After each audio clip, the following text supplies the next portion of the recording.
अब मैं science behind series शुरू कर रहा हूँ और सबसे पहला टॉपिक है इसका हॉट एंड कोल्ड एसी। तो बिना किसी देरी के चलिए शुरू करते हैं। दोस्तों, जब हम नॉर्मल एसी चलाते हैं तो उसके इंडोर यूनिट से पानी क्यों टपकता है और हम पाइप लगा के उसका पानी जहां चाहे वहां ड्रेन कर सकते हैं।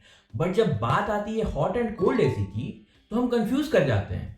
ये गर्म हवा देता है तो इसका पानी इंडोर से निकलेगा या आउटडोर से? देखिए, normal AC and hot and cold AC में लुक सेम जरूर हो सकता है, लेकिन कहानी टोटली डिफरेंट है। अगर हम हॉट एंड कोल्ड और नॉर्मल एसी को एक साथ एक टेबल पे रख देते हैं तो हमें पता ही नहीं चलेगा कि कौन सा नॉर्मल है और कौन सा हॉट एंड कोल्ड है, क्योंकि देखने में तो बिल्कुल सिमिलर है। जैसे स्कूल में वो दोस्त होते हैं ना, रोहन एंड सोहन, दिखने में एकदम सेम, लेकिन जब टेस्ट होता है तो रोहन 95 लाता है और सोहन 21। मुझे क्यों तोड़ा? बस वैसे ही इन एसीओ में भी है, देखने में बिल्कुल सेम लेकिन काम बिल्कुल डिफरेंट करते हैं। अब आप सोच सकते हैं कि भाई हॉट एंड कोल्ड में मे भी हो सकता है कि दो कंप्रेसर लगाते होंगे, गर्मी के लिए अलग, ठंड के लिए अलग। नहीं भाई, एसी का बजट मार्वल मूवीज जैसा नहीं होता कि मल्टी हीरो कास्ट कर लिया, एक ही कंप्रेसर होता है। देखिए, इसका मेन मैजिक जो होता है वो रिवर्सिंग वाल्व होता है। इस एसी का असली जार्विस है रिवॉल्विंग वाल्व। ये छोटा सा पार्ट गैस का डायरेक्शन रिवर्स कर देता है, बस डायरेक्शन उलट जाता है। एसी हीटिंग या कूलिंग मोड में शिफ्ट हो जाता है। जैसे घर में मम्मी बोलती है बेटा फ्रिज बंद कर दो, और आप एसी का रिमोट उठा के टेम्परेचर बढ़ा देते हो। क्या हो गया? डायरेक्शन गलत हो गया, काम उल्टा हो गया। वैसे ही गैस का डायरेक्शन रिवर्स हो जाता है, एसी का नेचर रिवर्स हो जाता है। हीट मोड चलते ही कंप्रेसर गर्म गैस भेजता है, रिवर्सिंग वाल्व को गैस डायरेक्ट इंडोर की तरफ भेज देता है।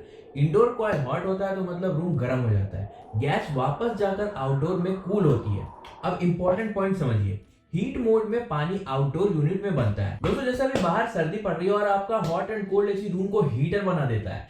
आप सोच रहे हो यार एसी तो गर्म हवा दे रहा है तो पानी कहां बनेगा, और आप नीचे देखते हो, आपको शॉक लगेगा, ये कैसे हो गया भाई, ये तो उल्टा हो गया, गर्म हवा अंदर और पानी बाहर। एग्जैक्टली, क्योंकि आउटडोर कॉइल ठंडा हो गया होता है, वहां कंडेंसेशन होता है। ये बिल्कुल वैसा है जैसे ठंड में गर्म चाय पकड़ो और कप से स्टीम उठे पर ग्लास टेबल के नीचे से वेट हो जाती है। चाय गर्म थी पर मॉइस्चर नीचे से टर्न हो गया था। देखिए, कूलिंग मोड का एग्जांपल समझते हैं नॉर्मल एसी से।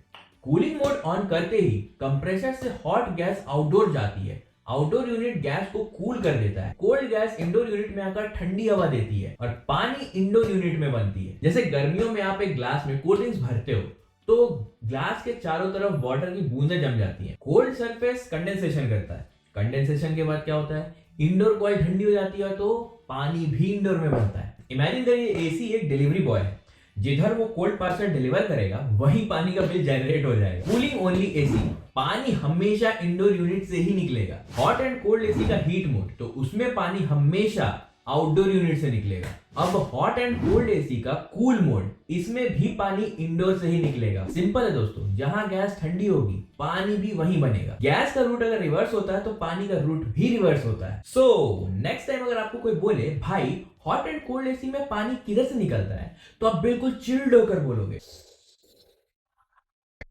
नहीं नहीं नहीं, नहीं सारुण के यहाँ कुछ तो गड़बड़ है भाई एसी का ना मूड स्विंग होता है।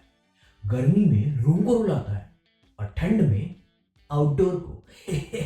और हाँ, वीडियो के एंड तक बने हुए हो तो सब्सक्राइब जरूर करना। पूरी जानकारी लेने के बाद एक सब्सक्राइब तो बनता है ना, एक सब्सक्राइब नीचे बटन है, क्लिक कर दो। मिलते हैं आपसे अगले वीडियो में। Till then keep exploring the world of take.